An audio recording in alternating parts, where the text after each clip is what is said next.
Alam mo ba na kailangan mo lang ng dalawang chords para matugtog mo yung kantang Ang Pag-ibig ay Kanibalismo by Peter Karma. Then bago yan, gagamit pala tayo ng kapo, ilalagay natin siya sa second fret. So unang chords ay D major 7, and last ay A major 7. At para naman sa strumming pattern ay ganito, down, down, up, up, down, down, down, up. So ganito siya, tugtugin natin.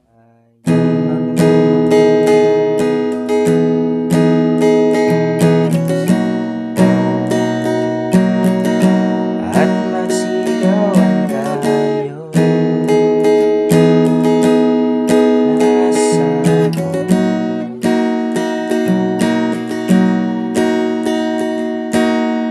Then pre-chorus.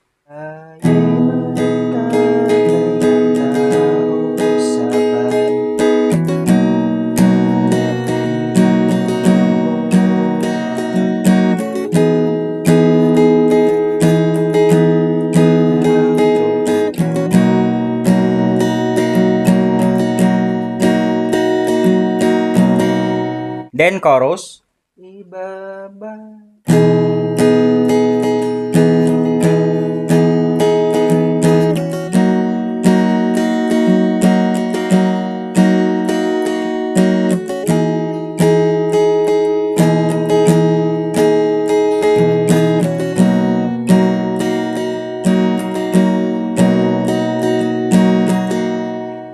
So, ganun lang tugtugin ang kantang Ang Pag-ibig ay Kanibalismo. Kaya kung nagustuhan mo, please like and share this video. Maraming salamat po sa panonood and enjoy!